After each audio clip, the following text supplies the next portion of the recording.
All right, let's just jump right into this. For years, a huge part of my garden was taken up by these long, sprawling potato rows.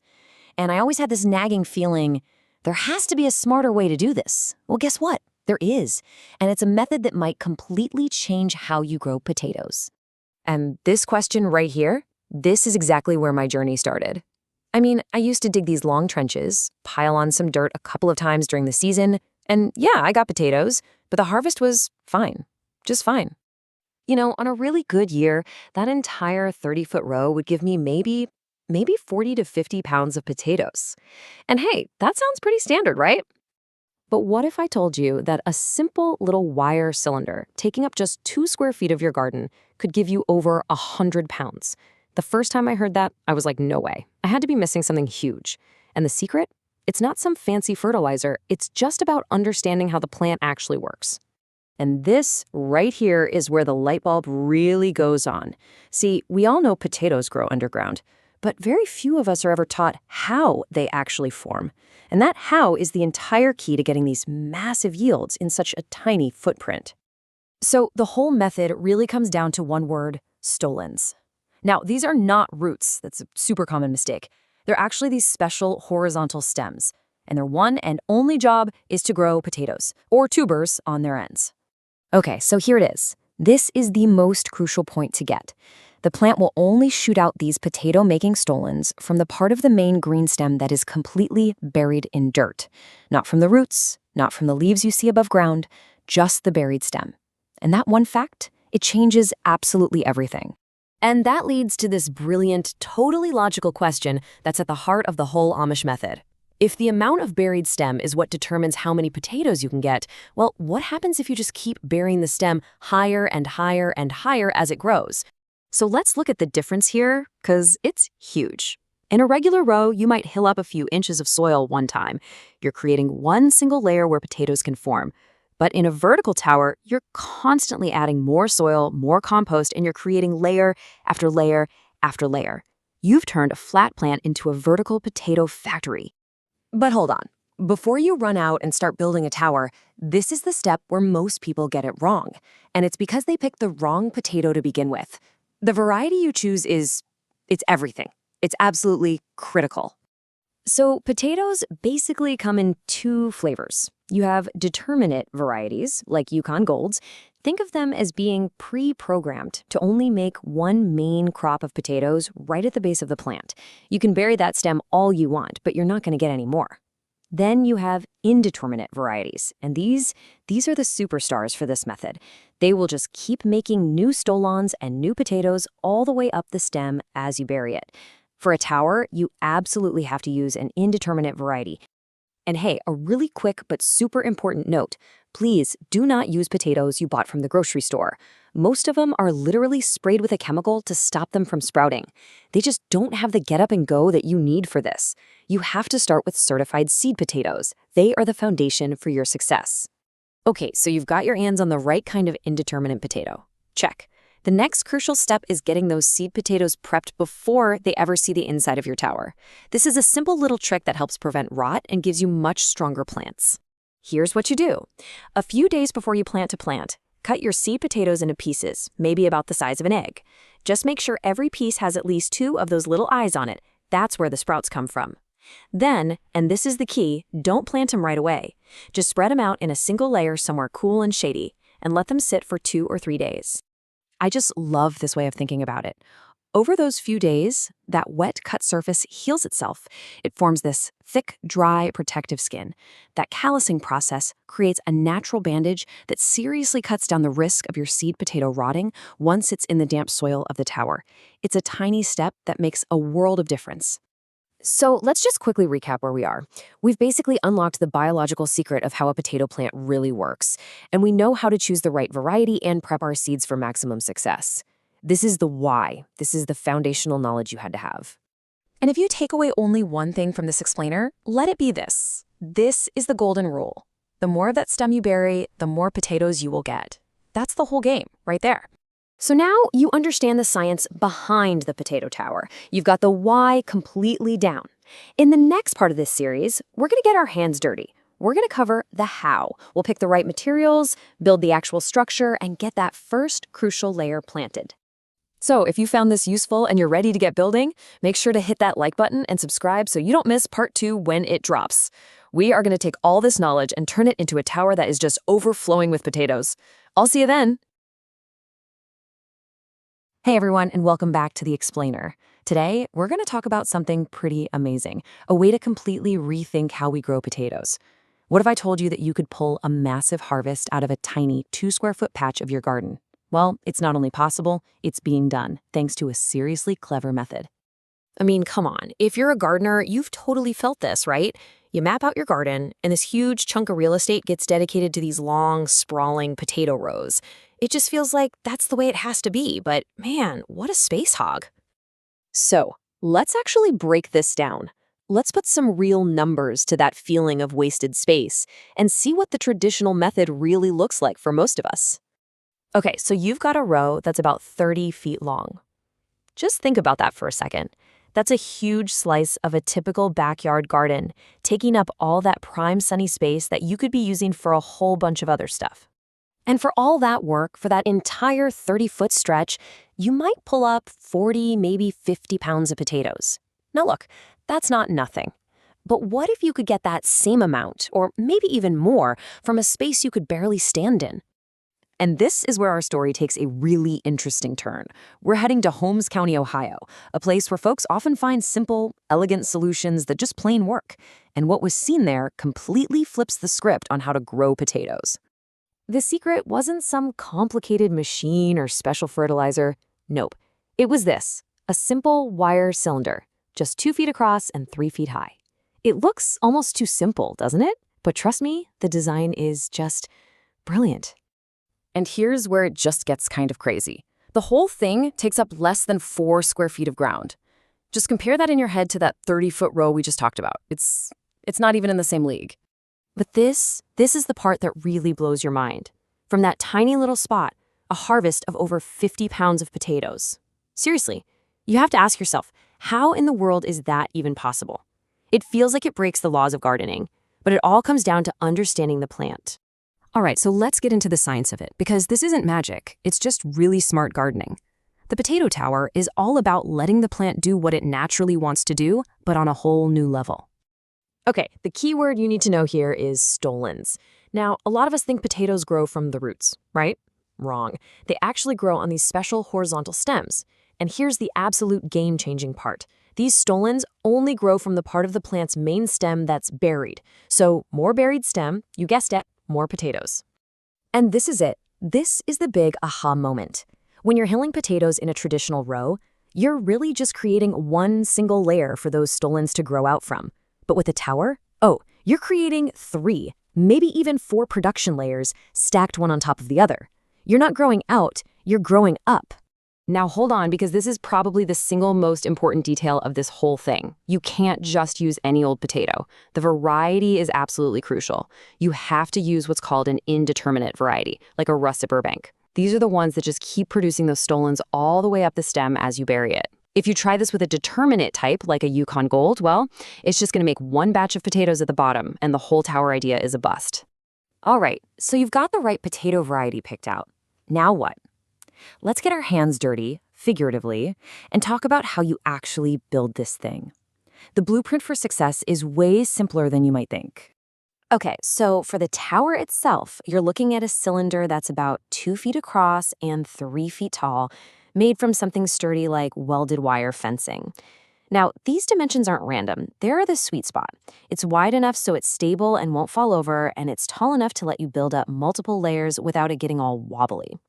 Now, where you decide to put this tower is just as critical as how you build it. First, you need sun, and lots of it. We're talking at least 6 to 8 hours of direct sunlight to really power that growth. Second, place it on firm, level ground. And third, make sure it's in a spot that drains well. You do not want your potatoes sitting in a puddle and rotting from the bottom up. Get these 3 things right, and you've already dodged the most common problems. Okay, let's build this thing from the ground up. First, you're going to line the inside bottom of your wire cage with about a foot of straw. This basically creates a little wall to hold your soil mix in. Then you'll fill it with about 6 inches of a 50-50 mix of compost and straw. On top of that, you'll place 4 or 5 of your seed potato pieces. Make sure the little sprouts or eyes are facing up. Then just cover them up with another 4 to 6 inches of that same mix, give it a really good watering, and just like that, layer 1 is done. So you've built it, you've planted it, and you've continued to add layers as the plant has grown. So what's the payoff? Let's talk about the results and the key things you need to remember to get a fantastic harvest. And honestly, the potential here is huge. In your very first year, getting 40 to 60 pounds from this little tower is a very realistic goal. Once you get the hang of it, getting the watering just right, you could easily push that to 75 pounds or more. And if everything goes perfectly, the right weather, the right soil, 100 pounds of potatoes from a 4 square foot spot, yeah, it's actually possible. But success really just comes down to avoiding a few common pitfalls. Number 1, using the wrong potato variety. That's the biggest deal breaker. 2, not hilling consistently as the plant grows up. 3, letting the tower dry out. That soil needs to stay moist. And finally, not giving it enough sun. If you can just avoid those 4 things, you are set. And look, if you take away just one single thing from this explainer, please let it be this. The tower is just a tool. The real secret is understanding this simple biological principle. The more stem you can safely bury, the more potatoes that plant is going to give you. It's really that simple. So this whole method isn't about some crazy new invention. It's really just about observing how a plant wants to grow and then creating the perfect environment to let it do its thing. And that really makes you wonder, doesn't it? What other plants in our gardens are we limiting just because we're sticking to the way it's always been done? I really hope this deep dive into the potato tower got you as excited as it gets me. If you enjoyed this explainer, please go ahead and hit that like button and be sure to subscribe for more deep dives into all kinds of amazing topics. Thanks for watching. All right, let's get right into it, because today we are breaking down one of the absolute smartest, most space-efficient gardening methods I've ever come across. We're going to see how a simple wire tower in just 2 square feet of space can potentially triple your potato harvest. Seriously. It's a fair question, isn't it? I mean, for years, a huge chunk of my garden was dedicated to that one long, traditional potato row. You know the drill. Dig a trench, plant the seeds, hill them up once, maybe twice, and just hope for the best. But what if there's a way to get a way bigger harvest from just a tiny fraction of that space? And this visualizes the difference perfectly. Look at that. On the left, your 30-foot row might get you 45 pounds, which is fine, not bad at all. But then look at the right. A 2-foot tower can crank out over 75 pounds. I saw this with my own eyes in Holmes County, Ohio. A farmer just unwrapped a simple wire cylinder, and potatoes literally spilled out from top to bottom. It completely changed how I thought about growing them. So you're probably wondering, how is that even possible? It feels like some kind of magic trick, but I promise you, it's not. The entire method is built on a super simple biological principle that most of us just were never taught. So let's peel back the layers and see what's actually happening underground. The secret isn't some fancy fertilizer or a special soil mix you have to buy. Nope. It's all about understanding how a potato plant wants to grow and then just using that basic knowledge to your advantage. So here it is, the key to the whole thing. Potatoes grow on these things called stolons. Think of them as little side shoots. And here's the crucial part. These stolons only grow from the part of the plant's main stem that's actually buried in the soil. That means the more stem you can bury, the more places the plant has to grow potatoes. It's really that simple. And this slide right here really shows it all. Traditional hilling on the left, you get one layer where potatoes can form. That's it. But vertical hilling, what we do in a tower, creates multiple layers of production, stacked one on top of the other, all in the same tiny footprint. You're not tricking the plant, you're just giving it way more opportunities to do what it naturally does. Okay, so we get the why now, right? Let's move on to the how. Building a successful potato tower really comes down to a few key decisions you make right at the start. You gotta get this foundation right. It's everything. Now listen up, because if you take away only one thing from this whole explainer, please make it this. You have to choose the right potato variety. Determinate potatoes, like your Yukon Golds, they only make one layer of tubers at the very bottom. It doesn't matter how high you bury them. You need indeterminate varieties, like russets, because they'll keep sending out those potato-making stolons all the way up the buried stem. This choice alone will make or break your tower. Okay, next up, prepping your seed potatoes. Don't just chuck them in there. A couple of days before your plant, cut them into pieces about the size of a large egg, making sure each piece has at least 2 eyes. Then, and this part is critical, let them sit out and callus over. This forms a protective skin so they don't just rot in the tower. For a standard 2-foot tower, you'll want about 4 to 5 pounds of seed potatoes. The tower itself? Incredibly simple. The ideal size is a cylinder about 2 feet wide and 3 feet tall.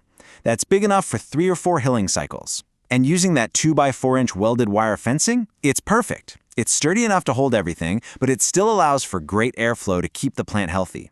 And finally, where you decide to put this thing really matters. Potatoes are total sun hogs, so you need a spot that gets at least 6 to 8 hours of direct sunlight.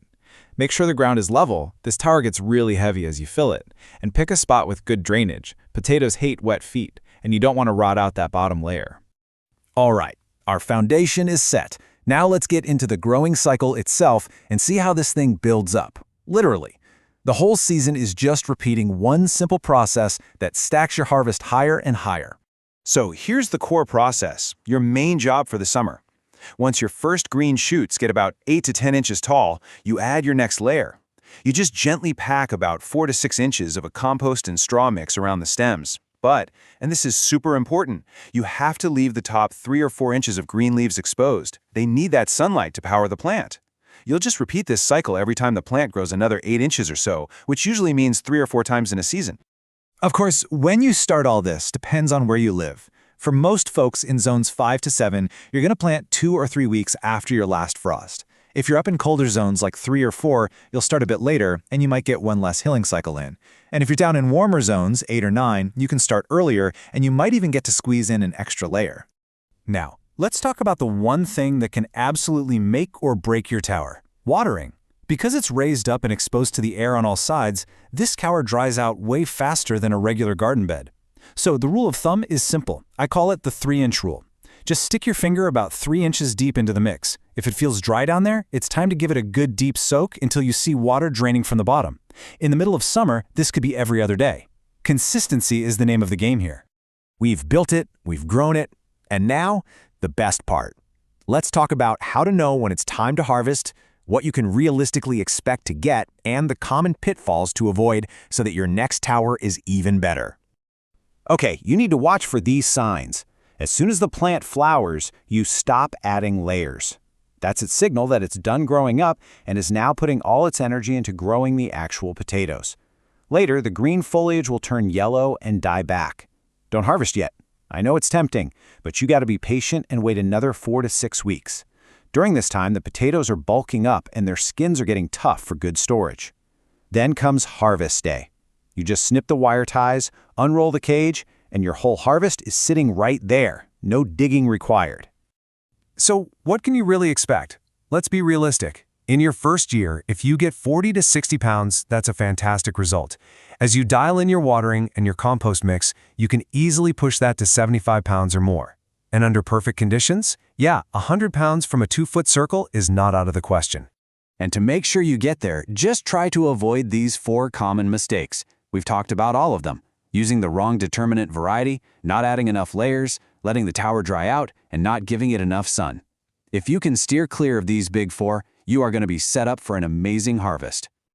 Now, if building a wire cage, even a simple one, still seems like a bit much, there is an even simpler way to use this exact same principle. No wire, no posts, no problem at all.